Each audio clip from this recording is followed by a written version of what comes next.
امام یوسف بن اسماعیل نبہانی علیہ رحمہ فرماتے ہیں کہ کیروان کے بعض سکہ مشائخ نے مجھ سے یہ بیان کیا کہ ایک مرتبہ ایک شخص حج پر جانے لگا تو اس کا دوست اس سے ملنے کے لیے آیا اور حج پر جانے کی مبارکباد پیش کی اور کہا کہ بھائی ہمارے لیے بھی دعا کرنا۔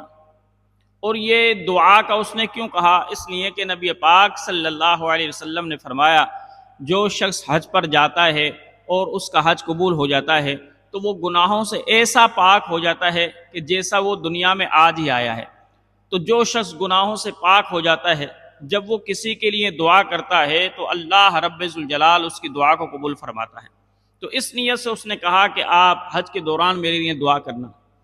پھر اس دوست نے دوسری گزارش پیش کی، کہنے لگا بھائی دوسرا عرض میرا یہ ہے کہ جب آپ حج مکمل کر چکو اور نبی پاک صلی اللہ علیہ وسلم کی بارگاہ میں حاضری دو تو پھر مجھ گناہگار کا بھی سلام نبی پاک کی بارگاہ میں پیش کر دینا، اور میرا یہ خط ہے اس کو تم کھولنا نہیں، بغیر دیکھے ہی اس کو جب حضور کی بارگاہ میں پہنچو اور میرا سلام پہنچا دو تو حضور کی بارگاہ میں ہی اس کو روزے کے سرہانے اس خط کو دفن کر دینا۔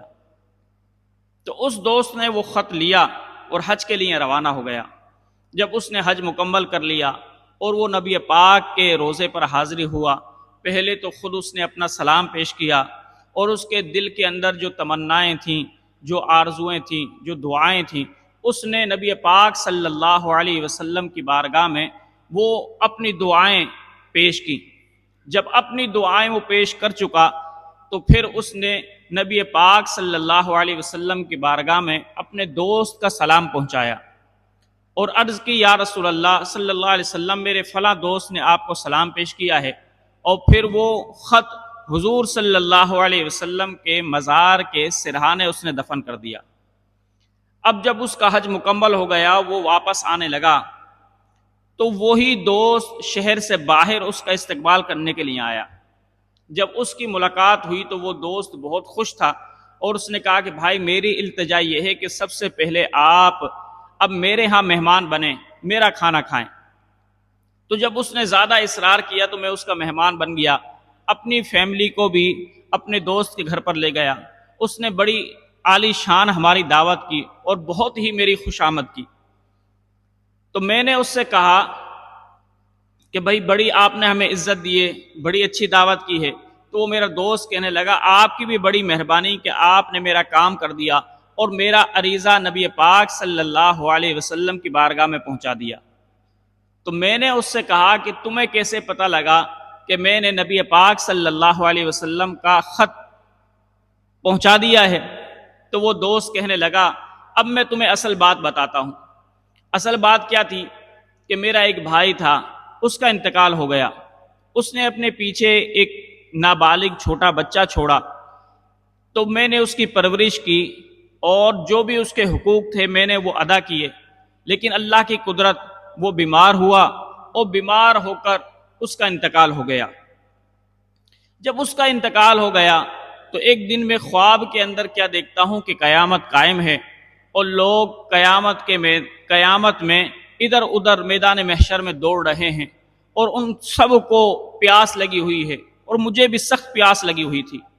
تو اتنے میں کیا دیکھتا ہوں کہ مجھے میرا بھتیجا نظر آیا، اس کے ہاتھ میں پانی کا پیالہ تھا۔ تو میں نے کہا اے بھتیجے پیاس کی شدت سے میرا گلا خشک ہوا جا رہا ہے اور نہ کہا تو کمزور اتنا ہو گیا ہوں کہ چلا نہیں جا رہا، اے میرے بھتیجے اب تو ایسا کر کے مجھے یہ پانی پلا دے۔ بھتیجے نے مجھ سے کہا کہ اے چچا جان یہ پانی تو میں نے اپنے والد کے لیے رکھا ہوا ہے، میں آپ کو وہ پانی نہیں پلا سکتا۔ بس اس نے مجھ سے یہ کہا، میں خواب سے بیدار ہو گیا تو مجھے بہت ہی رنج ہوا، تکلیف ہوئی، لیکن کہنے لگا چلو بیٹے کا حق بنتا ہے کہ وہ پہلے ترجیح اپنے والد ہی کو دے۔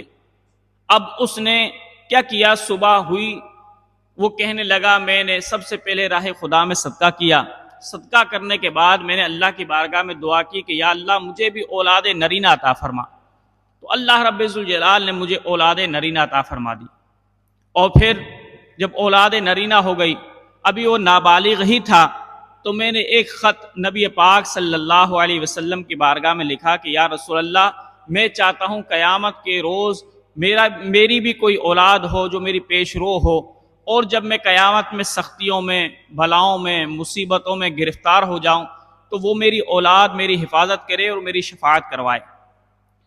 تو اس لیے میں نے وہ خط لکھا، اور اس خط کے اندر یہی تھا کہ یا رسول اللہ، آپ اللہ کی بارگاہ میں دعا کریں کہ میرے اس بیٹے کو اپنی بارگاہ میں قبول کر لے۔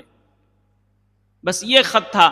جب تم نے وہ خط پہنچا دیا تو پھر میرا بیٹا بیمار ہوا، اس کو بخار ہوا۔ اللہ کی قدرت اور اللہ کی شان یہ ہوئی کہ دوسرے دن اس کا انتقال ہو گیا۔ تو میں سمجھ گیا کہ تم نے نبی پاک صلی اللہ علیہ وسلم کی بارگاہ میں وہ خط میرا پہنچا دیا ہے۔ تو وہ دوست بڑا حیران ہوا، کہنے لگا کہ تم نے اپنے بیٹے کی قربانی پیش کی ہے؟ وہ شخص کہنے لگا ہاں، اس لیے کہ نبی پاک صلی اللہ علیہ وسلم نے فرمایا اگر کسی شخص کی نابالغ اولاد کا انتقال ہو جائے اور وہ اس انتقال پر صبر کرے تو قیامت کے روز وہ نابالغ اولاد اپنے والدین کی شفاعت کرتی ہیں۔ تو میں نے یہ چاہا کہ میں بھی اس خوشخبری میں شامل ہو جاؤں، اور قیامت کے روز یہ نابالغ اولاد جب میں مصیبت میں پھنس جاؤں تو یہ میری شفاعت کرے اور مجھے جنت میں داخل کرا دے۔